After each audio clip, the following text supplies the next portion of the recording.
ok hướng này cứ chỉ hướng để trong tụi tôi ban bị admin này cứ chỉ hướng để admin tụi tôi ban đại tế để admin tụi tôi ban bị fan để quạt thì giờ bị hướng nó mọc pรับnhom tê hay quạt xông lẹ ti tăng để sao ta ti tăng nó cứ bị cá lớn nữa đây lô bọc kế đây lô bọc nhà chẳng tới quạt xông ọt bị tranh ti tăng nó phum sọc tê cái quạt hiên tần địa thà hướng nó cứ chỉ hướng bật hay hướng nó cứ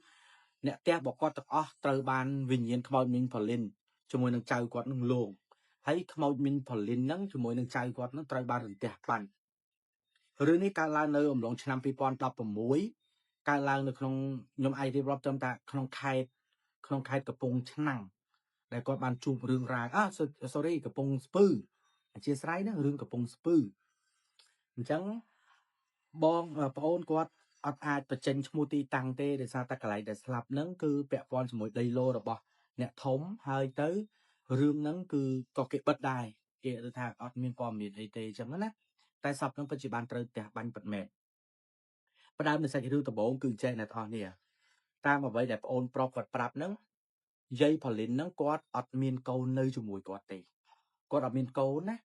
កូនរបស់គាត់ហ្នឹងមានគ្នា3នាក់មាន3នាក់ដែលជាកូនរបស់យាយផលិនហ្នឹងតែយាយផលិនហ្នឹងលក្ខណៈដូចថាគាត់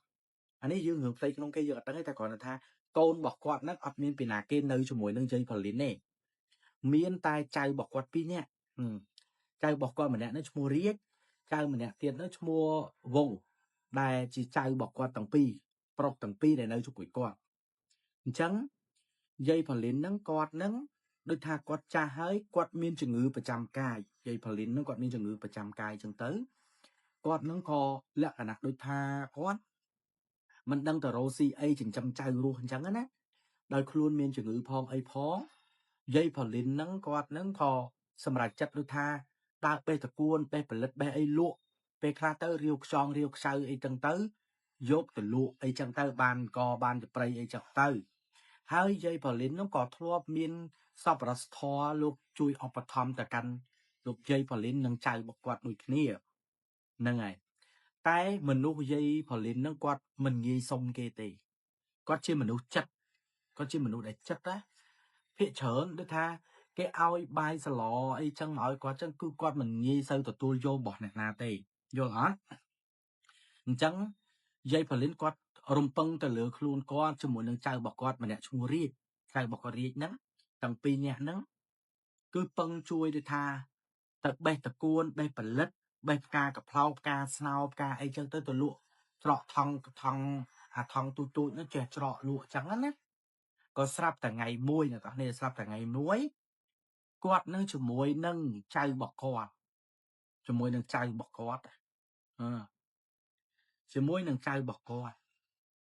គឺពួកគាត់នាំគ្នាទៅបេះតកួននឹងកាច់ផ្កាស្នោដើម្បីយកទៅលក់ហើយលក់នោះមិនមែនលក់នៅផ្សារទេគឺដើរលក់តាមផ្ទះ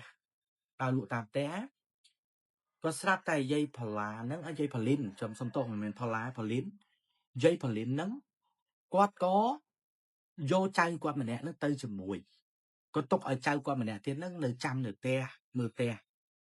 ដោយគាត់ទៅហ្នឹងតាំងពីម៉ោង1ថ្ងៃអ្នកទាំងអស់គ្នាគាត់នឹងក៏បេះផលិតដំបូងគាត់ទៅបេះតកួនទេហ្នឹងហើយក៏ស្រាប់តែគាត់នឹងឃើញមានថាមានផលិតមានអីចឹងណាមានផលិតមានអីចឹងណាក៏ស្រាប់តែហ្នឹងហើយស្រាប់តែគាត់ក៏ឃើញផលិតមានអីចឹងណាគាត់នឹងក៏ទៅបេះផលិតគាត់ក៏ឲ្យចៅរបស់គាត់ហ្នឹងជាមួយគាត់នឹងលុយទឹកទៅដកផលិតស្រាប់តែគាត់ទៅដកផលិតហ្នឹងមេឃក៏ចាប់ផ្ដើមវាសតុងដំបងវាសតុំវាដូចថាវាមេឃជាងសតុំស្រាប់តែមេឃសតុំទៅគាត់ហ្នឹងក៏ប្រាប់ចៅគាត់ហ្នឹងរាជហ្នឹងថាចៅមេឃចិត្តភ្លៀងហើយបេះតែប៉ុណ្្នឹងបានហើយអញ្ចឹងណាចៅហ្នឹងក៏និយាយថា ប្រហើយសិនទៅព្រោះនៅច្រើននៅមានច្រើនទៀតចឹងណាតែអំឡុងពេលដែលកំពុងតែបេះផលិតហ្នឹងក៏មានអ្នកដែលគេហ្នឹងគឺថាគេនៅនឹងបឹងនឹងដែរចឹងណាគេក៏មួយម៉ាត់ពីរទៅថាយាយអើយមេឃភ្លៀងឲ្យទៅផ្ទះទៅអីទៅយាយអញ្ចឹងណាក៏អ្នកហ្នឹងគេចេញមកបាត់ទៅអីស្រាប់តែពីអ្នកយាយហ្នឹងណាទាំងអស់គ្នាគាត់ហ្នឹងក៏នៅតែបេះក្នុងទឹកបឹងហ្នឹងចានៅបេះក្នុងទឹកបឹងនៅពេលដែលគាត់បេះហ្នឹងគាត់ក៏បេះរួចអីរួចមេឃក៏វាភ្លៀងមេឃក៏វាភ្លៀងណាកូននៅពេលដែលមេឃភ្លៀងមកពីរអ្នកគាត់ហ្នឹងក៏សវេសវាភ្លៀងវាមិនមែនមករ៉េរ៉េទេស្រាប់តែវាមករាវហ្មងវាមករាវវាលាយលោជាមួយនឹងកូនផ្ទះផងកូនរាវមកស្រាប់តែគាត់នឹងសវេសវាចេញពីបឹងនឹងមកគាត់ក៏ពីអ្នកចៅនោះទូលចាន់ដៃផងអីផងឡើងមកដល់លើគោកឡើងមកដល់លើគោកដើរចេញប្រហែលពីចងាយបឹងហ្នឹងបើលើខ្វះទៅថា4 10 20ហ៊ានចាស់ដើរមកវិញក៏ស្រាប់តែត្រូវបានផ្ទះហ្នឹងបាញ់ចំគាត់បាញ់ចំគាត់ណាហើយផ្ទះបាញ់ហ្នឹងមិនមែនបាញ់តែម្ដងទេផ្ទះបាញ់ហ្នឹងគឺបាញ់2 ដងតែបាញ់លើកទី1ហ្នឹងគឺយាយប៉ាលីននិងចៅរបស់គាត់ហ្នឹងគឺស្លាប់បាត់ហើយស្លាប់បាត់ហើយក៏មានផ្ទះបាញ់មួយទៀតហ្នឹងបាញ់មួយទៀតគៀកនឹងកន្លែងដែលយាយហ្នឹងគាត់បានដួលស្លាប់អញ្ចឹងណាកូនឲ្យលេងផាំងមកអញ្ចឹងទៅនៅកន្លែងគៀកហ្នឹងអញ្ចឹងក៏គេនោះរត់ទៅហៅចៅគាត់មួយទៀតវងហ្នឹងឲ្យមកមើលថាត្រូវបានយាយហ្នឹងរទះបាញ់ស្លាប់បាត់ហើយម៉ែនិយាយលឿនម៉ែអត់និយាយលឿនទេកូនតែម៉ែបញ្ញាប់កូនម៉ែបញ្ញាប់ម៉ែមានទុកតរៈកូនម៉ែមានតរៈត្រូវធ្វើកូនម៉ែបញ្ញាប់ធ្វើពិធីកូនអញ្ចឹងម៉ែនិយាយលឿនតិចសឹកតែកូនឯងយល់ណាកូនស្រាប់តែរទះបាញ់ចំគាត់អញ្ចឹងទៅគេក៏ហៅឲ្យគាត់ហ្នឹងក៏លក្ខណៈថាហើយទៅមើលយាយឯងត្រូវបានរទះបាញ់អញ្ចឹងចៅរបស់គាត់វងហ្នឹងក៏បានមកមើលឃើញថាពិតមែនគឺយាយរបស់គាត់ត្រូវបានរទះបាញ់ស្លាប់ពិតមែនអ្នកភូមិក៏នាំគ្នាជួយមួយដៃមួយជើងដើម្បីដូចថាជួយដើម្បីយកសពទៅតម្កល់នៅវត្តទៅតម្កល់នៅវត្តអញ្ចឹងណាទៅតម្កល់នៅវត្តហ្នឹងទៅ1 2 3 4 5អញ្ចឹងទៅនៅពេលដែលទៅតម្កល់សពនៅកន្លែងបុណ្យសពហ្នឹងធម្មតាគាត់ក្រកូនគាត់ក្រកណាត់សអីខាងលោកជួយទាំងអស់លោកអាចារ្យអ្នកចិត្តខាងនេះគេជួយទាំងអស់កូនព្រោះប្រហែលខ្ញុំហៅពេកគេជួយទាំងអស់កូននៅពេលដែលគេជួយសពហ្នឹងគឺអាចទុកយូរបានទេព្រោះអីស្លាប់ហ្នឹងគឺស្លាប់ទាំងយាយស្លាប់ទាំងចៅនេះកែក៏គេចាប់ផ្ដើមរៀបចំអីចឹងទៅបូជាសពហ្នឹងកូនបូជាសពហ្នឹងចិត្តម៉ោងមកដណ្ដប់យប់ចិត្តម៉ោងមកដណ្ដប់យប់បូជាសពហ្នឹង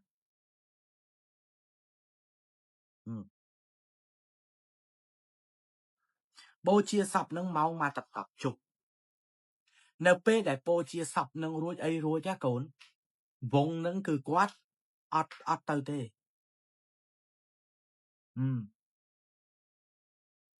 គាត់អត់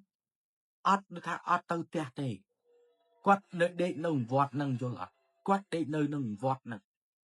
នៅពេលដែលរីកនោះគាត់ដេកនៅវត្តណាធម្មតាលោកឲ្យបាយឲ្យទឹកលោកមានសង្ឃការជាមួយនឹងកូនចៅវត្តឈ្មោះរីកហ្នឹងថាញោមឯងឪពុកម្ដាយនៅណា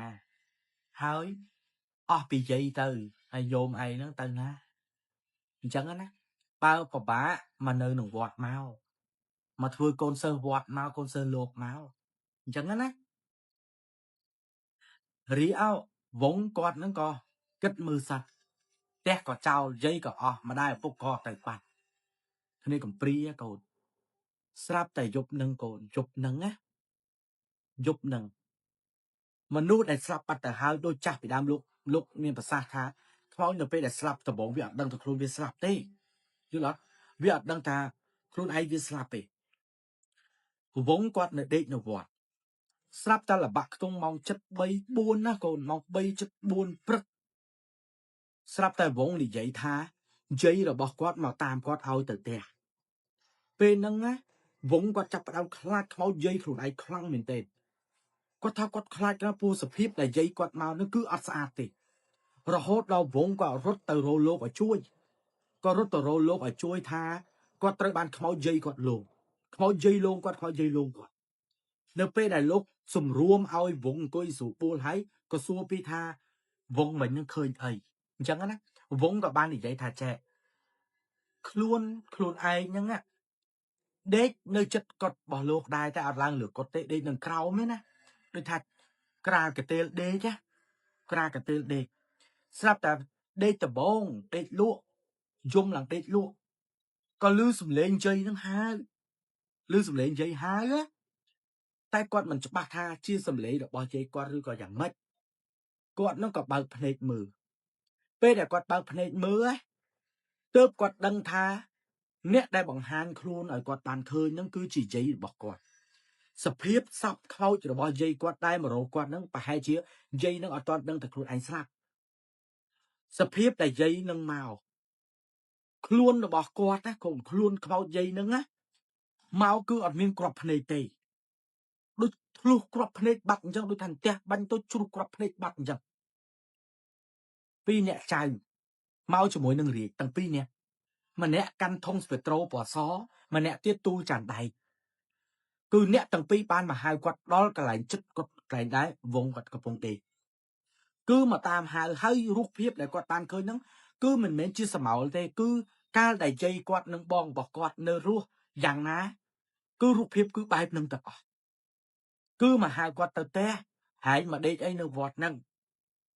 bên nâng hai tơ quạt nâng thật quạt trời bàn khmau dây bỏ quạt lô quạt có rút tu tờ rô lô ở chuối á lô có bàn prọc prom tật mốn ở thu ở ấy chẳng tới rồi hốt là bật lại miên côn mà cha mà ong nó có xúa nhôm vong tha nhôm anh hiên tơ te phải chọn ta nhôm hiên tơ te rồi có chẳng á vong có tha có khla có hiên tơ te có khmên phong có khla có hiên tơ te chẳng á cho nhôm anh ắt nơi te rứa có trăng nơi vọt vong nó có như vậy tha cái ná ở toàn nâng tha cái ná nơi vọt rứa có ọt te te cái ná tụi sống te phu mà nâng đê sân chẳng á bà nhôm vong kịch chẳng có từ cho má ơi và cháy buồn mơn tục chân tam luôn đó có vùng nó có tờ xong té nè chật hàng nó kì nâu cái cô khâu nâng bao như vậy tôi có đôi khâu cầm sắt một tết đôi khâu ca chả hai một tết đôi khâu tay hông một tết mà chết cô đôi khâu tay hông là việc mấy cái đăng vốn qua tại đây cha pu mạ bỏ quạt từ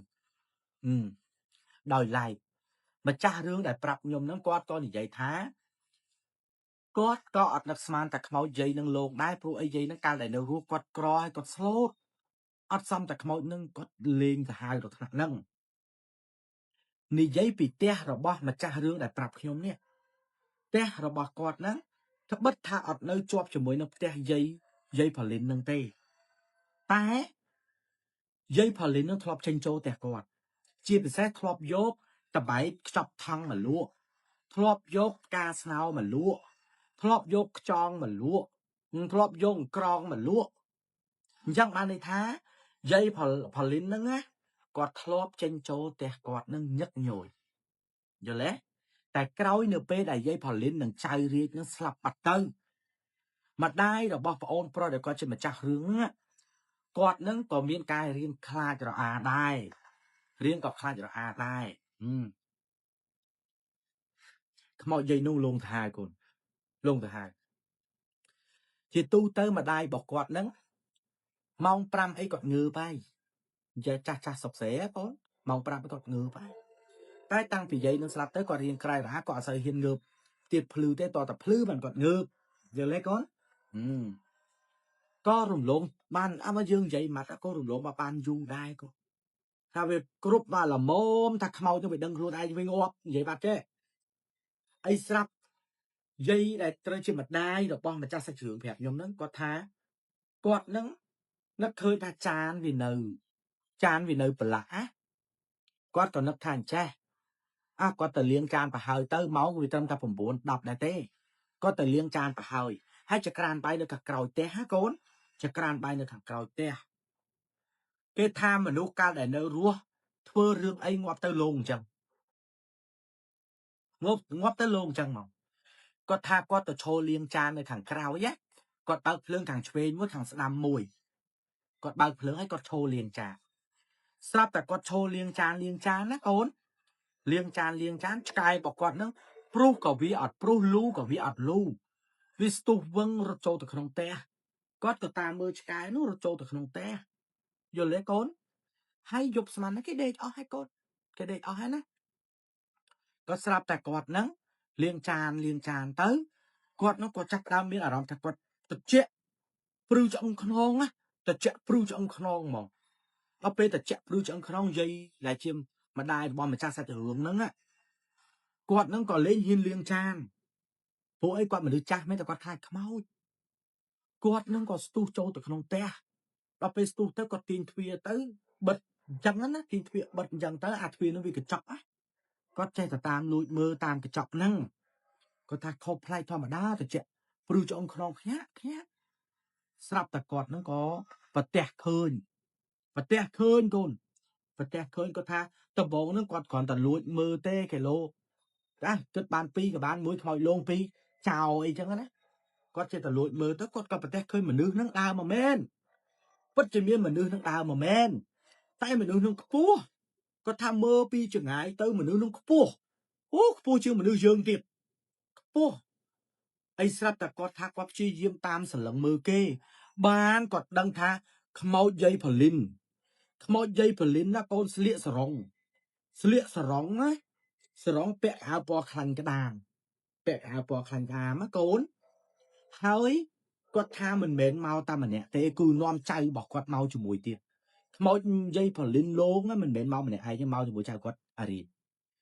មកទាំងពីរនាក់តែខុសផ្លែកត្រង់ថាអញ្ចេះ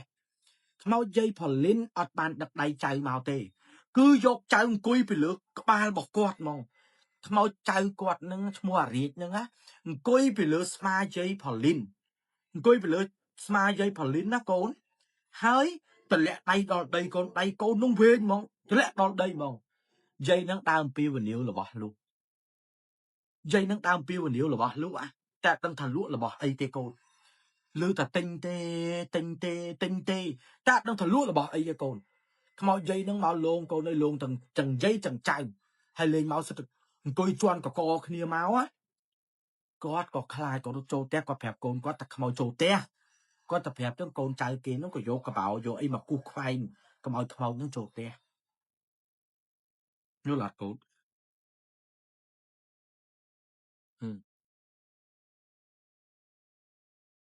នៅពេលបែបហ្នឹងណាកូននៅពេលបែបហ្នឹងអីស្រាប់តែគាត់អ្នកផ្ទះហ្នឹងកូន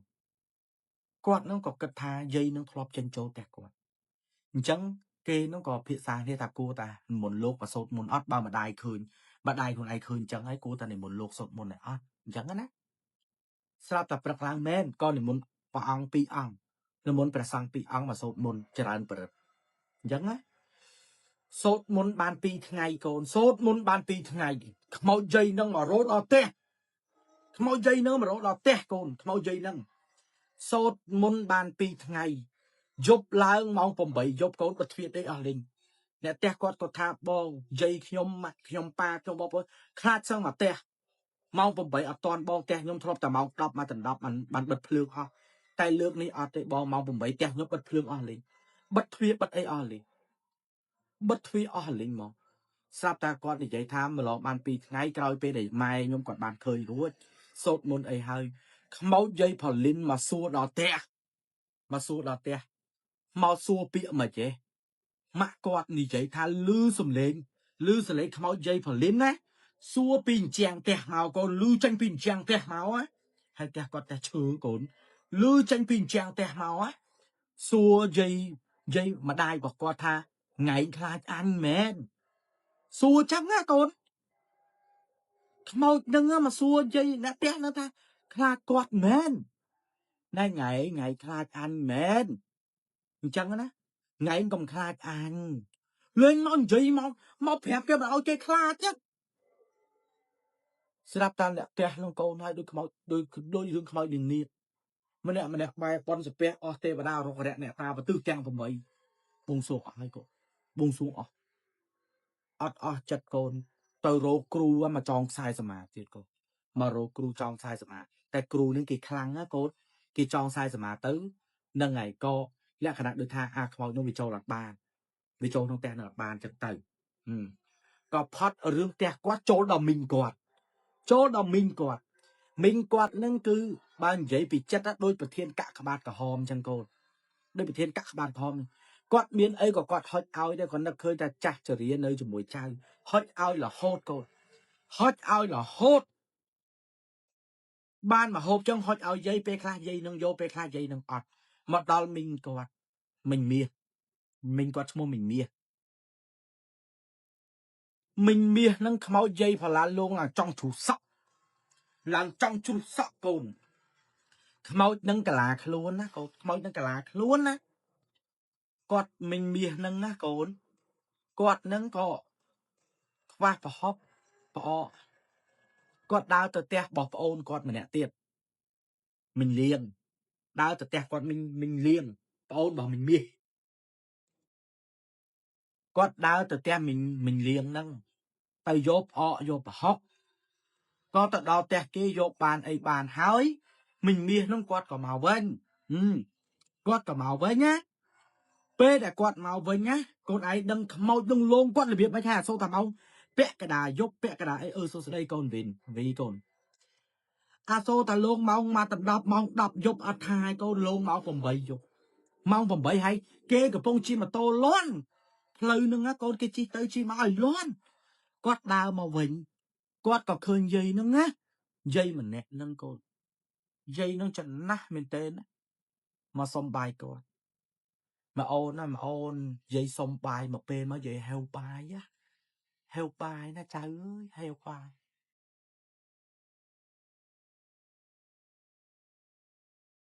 គាត់ដូចថាខ្ញុំនិយាយមិនអញ្ចឹងប្រធានកាក់ក្បាលក្រហមហ្មងចិត្តណាករណាឲ្យយាយតោះទៅផ្ទះខ្ញុំទៅហូបបាយផ្ទះខ្ញុំហ្មងអញ្ចឹងទៅហូបបាយផ្ទះខ្ញុំឲ្យយាយនឹងទៅហូបបាយផ្ទះគាត់ទៅហូបបាយផ្ទះគាត់កូនយាយនឹងទៅដល់អត់ឡើងទៅលើទេមិញមាសនឹងណាដួសបាយយកមកឲ្យយាយនឹងអង្គុយហូបលើខេគាត់ថាគាត់ដើរចេញគាត់ដើរចូលក្នុងផ្ទះគាត់នៅឃើញយាយម្នាក់នឹងអង្គុយហូបបាយធម្មតាស្ងប់ស្ងាត់ជាទីបំផុតណាកូនអង្គុយហូបបាយស្ងប់ស្ងាត់ណាស់ស្ងប់ស្ងាត់ណាស់កូនស្រាប់តា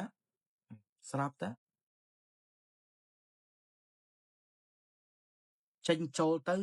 ទៅមិញឃើញយាយនឹងហូបបាយចេញមកវិញឃើញយាយនឹងហូបបាយចេញទៅម្ដងទៀតឃើញយាយនឹងហូបបាយហើយយាយឯងទុកតែនឹងទៅយាយចាំខ្ញុំលើកការតលៀងទុកនឹងចាស់យាយស្រាប់តែគាត់ចូលទៅក្នុងដើរចេញមកវិញបាត់យាយនឹងហ្មងដល់តែពេលបាត់យាយនឹងមកស្យំទេណាកូនបាត់យាយនឹងមកស្យំទេកូនងុំត្រង់អីគេកូនបាយសឡយាយនឹងស៊ីគឺនៅទាំងអស់ពេលដែលគាត់ដើរទៅយកបាយគាត់ថាបាយនៅទាំងអស់បាយនឹងក៏នៅសឡនឹងក៏នៅដែរនៅទាំងអស់គាត់អត់គិតច្រើនទេកូនទាំងគេទាំងយើងឯងកូនបើឲ្យឃើញភ្នែកស្រស់ណាឯងគិតតែខ្លាចអត់ឯងគិតតែខ្មោចអត់ទាំងគេទាំងម៉ែកូនគិតថាវាមិនមែនខ្មោចទេវាមិនមែនខ្មោចទេកូនបើវាមកស្រស់អញ្ចឹងគាត់កាន់ចានបាយយកចូលក្នុងផ្ទះគាត់ធ្វើធម្មតាអីធម្មតាទេគាត់អត់មកអត់អីយប់ឡើងយប់ថ្ងៃនឹងដដែលកូនយប់ថ្ងៃនឹងដដែលបានគាត់ដឹងថាយាយដែលមកសុំបាយផ្ទះគាត់នឹងគឺខ្មោចយាយមីងយាយផលីនខ្មោចយាយផលីនហេតុអីបានគាត់ដឹងថាខ្មោចយាយផលីនណាដល់មូលហេតុអីហ៎កូន nè na cái đây mà nè ai nè na cái phong đây mà nè ai mơ trong trường phong na con á mơ trong trường phong cô mơ trong trường mơ ai phong con á hai phong là con đăng thạc khmau nó cứ khmau dây phải liền giúp lang cái phong đây không té cái phong đây không té ha con sao bài to nè mà đừng coi si bài trong trường con á mà đừng coi si bài á con tập bia bài khnhau đôi chương si bọc nhằng đôi mà đừng chương si bọc nhằng con si bài tập bia khnhau sắp tập quạt ngược mau quạt khơi mà đừng coi bọt chương si bài bài cả lên quạt xua pina cái pina cái si bài đâu quạt xua pina cái si bài đâu con khmau dây phải liên á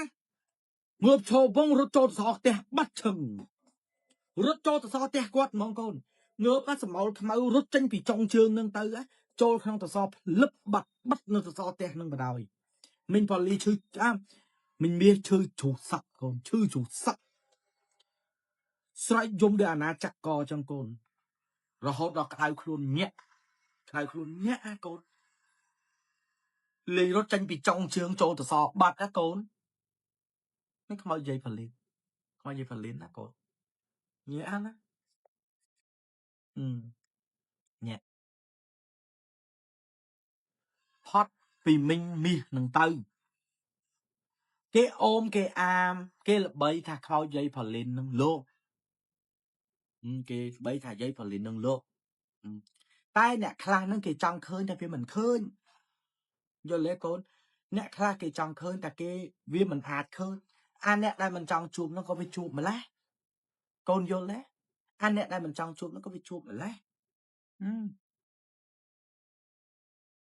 mau dây phải lên cho môi nó chơi ở riêng quạt nắng mà con đôi tha chia vì nhiên mỗi đại tai tao vì nhiên đại đào khmiên cỏ trao á cô khmiên cỏ khmiên trao nó phê đại đào khmiên cỏ khmiên trao chứ con anh vô vào mặt đấy con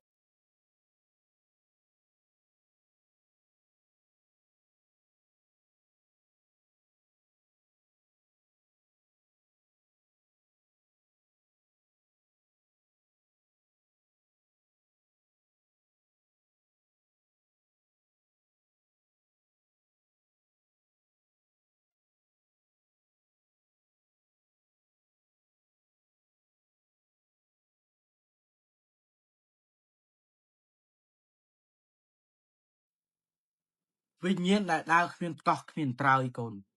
vì nhiên là lộn á tại tao là con mau dây phải lên cho môi chơi bỏ con đào lộn cỏ con bạn to lừa từ bộ tè kia mau dây phải lên bạn to lừa từ bộ tè hành cỏ bứt á con co số ha co bứt á mình co sắc co phải lòng hay đấy đấy cái bông tê chẳng á con bạn to lừa từ bộ tè cái prao tranh tầm mơ con co sao co men co bứt á nắng còn nắng tới nắng tới ná rồi mau con anh ấy mai vậy cắt con của mai bị nhập thơ thi con rồi mau con cru á con miên cru mà nè nó ông nhà nà chua lên cru mà nè nó ông nhà nà chua lên con tay cái tăng tu út ta cái út ta cái khlang cái ai bạc ra bẩn lưng dây nâng ban ok tụi đó cái lại nâng con cái lại là dây nâng té ban cái tụi đó cái lại nâng cái oi thu cái oi tiên cái số mong hồn cái đom sợi tung bẩn lưng trôi om ấy cái tăng tu ta cái bạc ra bẩn lưng dây nâng ban xong tu bạc mau dây phải lên mến tranh mau chèn xì sao chèn xì mà không ai dây phải lên á chèn xì ra hà ấy hãy cột luôn mẹ thế cru à cung nâng á con cái tao khắp và lưng cái tao tôn cái ơi thu cái xanh lên ai hất hẹt pi ngày cào con cru nâng tao sập bẹt mau dây nâng to tè tao sập bẹt cho bài mau dây nó tập cách to tè con tao cách cru nâng to tè con đăng thật cách là việc mà cái tay cru nâng á mau sập bẹt xong tô tè dây phải lên nâng to cho đào tè mà xong đó mà xong tô đó cho đào tè នៅក្នុងរឿងហ្នឹងណាសូម្បីតែព្រះសង្ឃក៏លោកមានសង្កការថាមិនមែនតែខ្មោចយាយផលិននឹងលងញោមទាំងអស់គ្នាជាពុទ្ធបរិស័ទទេសូម្បីអាត្មានេះជាព្រះសង្ឃនេះក៏ញោមផលិនលងអាត្មាដែរតើលងអាត្មាលងរបៀបម៉េចអាត្មាគិតថានៅក្នុងបរិវេណវត្តជាកន្លែងដែរពោពេញដោយព្រះធម៌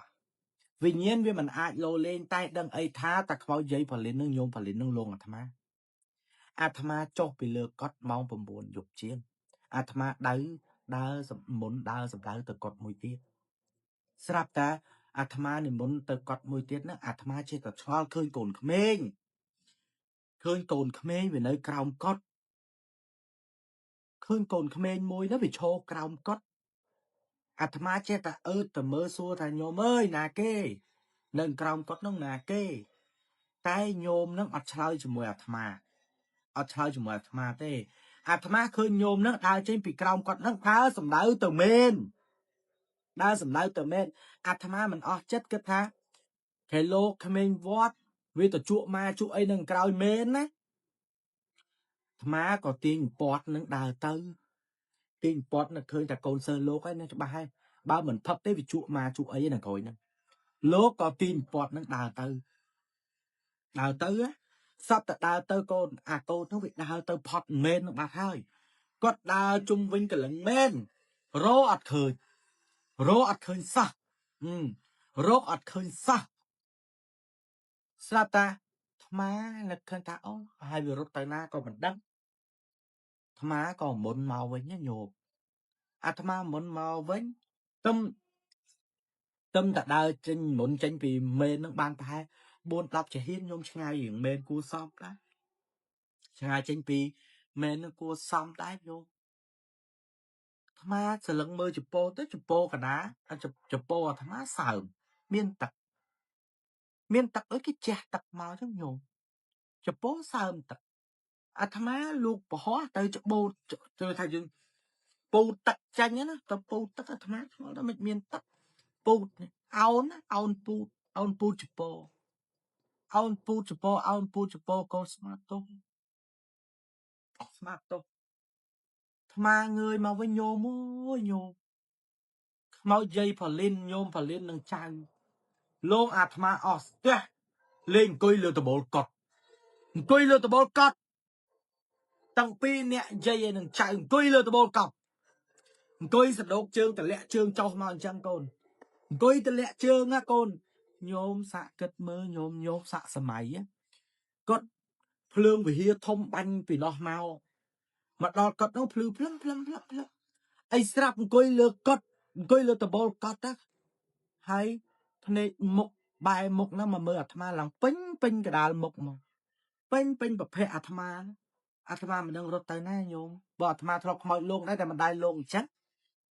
អីស្រាប់ខ្មោចយាយផលិននឹងចៅលេងលោកអាត្មាអង្គុយសិតទៅលើកត់ចឹងហ្មងអាត្មាមិនដឹងថាធ្វើម៉េចអាត្មាក៏សោតធរសោតអីចឹងសោតធរបដិញសោតអីចឹងណាអាត្មាក៏មុនមកដល់កត់ណាអាត្មាឃើញកូនសិស្សលោកម្នាក់ទៀតតែអាត្មាអត់ទុកចិត្តអាត្មាស្រែកសួរសិនក៏ឆ្លើយមកថាកូនសិស្សលោកបងមុនមកពីណាលោកបងកណាមុនមកពីមែនកូនចាស់លោកបងមុនទៅកត់ទៅអីពួកកណាខ្មោចនិយាយផលីលងណាហ៎ញោមឯងខ្មោចផលីលងណាខ្មោចនិយាយផលីលងណាលងកណាតាលងកណាលងរបៀបម៉េចលងយកផ្លែតបែកមកឲ្យពួកកណាពងដេកហ្នឹងឃើញយាយនឹងលូកផ្លែតបែកយកមកឲ្យបើកភ្នែកទៅយាយនឹងនៅមែនណាគុណនៅមែនណាខ្មោចយាយនឹងឈរនៅមែនទេតបែកនៅចុងជើងនៅចុងជើងកណាណាអូញោមខ្មោចនឹងលងមែនរឿងនោះក៏ទូទៅដល់បច្ចៅអធិការវត្តព្រះអង្គក៏លោកសូត្រធរឲ្យលោកទៅសូត្រធរដូចថាបាំងស្គរឲ្យចឹងណាទៅបាំងស្គរឲ្យដល់ពេលអញ្ចឹងខ្លួនឯងយល់ថាខ្មោចនោះវាតែតោវាលោងណាកូនលោងដល់ពេលលោងអញ្ចឹងទៅក៏ថាអញ្ចេះឲ្យព្រលឹងយាយនឹងប្រហែលជាញោមផលិននឹងអត់ស្ងប់មើលទៅហើយអត់ស្ងប់ ចេះទៅញោមចេះទៅហៅបន្តិចទៅហៅញោមវងមកឲ្យញោមវងបួសបើអត់បួសទេញោមផលីអត់ចាប់ជាតិទេក៏ទៅតាមប្អូនចៅគាត់ឈ្មោះវងនឹងឲ្យមកបួសហ่ะមកបួសដល់ពេលកូននឹងមកបួសបួសបានប្រហែលជា3ខែកូនបួសបានប្រហែល3ខែក៏ចៅខ្លួនឯងបង្កើតឈ្មោះវងបង្កើតក៏មកប្រាប់ក៏ដំបូងអត់ហ៊ានប្រាប់លោកដែលធំទេប្រាប់សាមណេរអីប្រាប់លោកភិក្ខុធម្មតាសិនចឹងថាញោមយាយមកប្រាប់អាត្មាសឹងទៅនោះអាត្មាមិនដឹងថាអាត្មាយល់សពឬក៏មិនតែដឹងត្រឹមថាញោមអាត្មាហ្នឹងញោមផលីនហ្នឹងមកប្រាប់កណាថាញោមទៅហើយញោមលាទៅវិញហើយញោមយាយមើលអស់ចិត្តហើយស្ងប់ចិត្តហើយទៅហើយអញ្ចឹងណាលោកក៏បាំងស្គរម្ដងទៀតទៅឧទ្ទិសម្ដងទៀតទៅឧទ្ទិសឲ្យម្ដងទៀតកូនយល់ទេសាច់រឿងហ្នឹងម៉ែមានតែប៉ុណ្្នឹងឯងកូនម៉ែសុំនិយាយតែប៉ុណ្្នឹងបានឯងម៉ែនិយាយកាត់ម៉ែសុំពេលរវល់កូនព្រោះម៉ែគេនៅត្រូវធ្វើកិច្ចធំម៉ែត្រូវធ្វើពិធីកិច្ចធំកូនអញ្ចឹងម៉ែនិយាយប៉ុណ្្នឹងសិនបានហើយកូនណាខំតែកូនឯងនឹងយល់ពីម៉ែកូនណាតាមស្អែកចាំនិយាយឲ្យស្ដាប់ឲ្យច្រើនអូខេកូនរីករាយសុខសុវត្ថិភាពបាយបាយ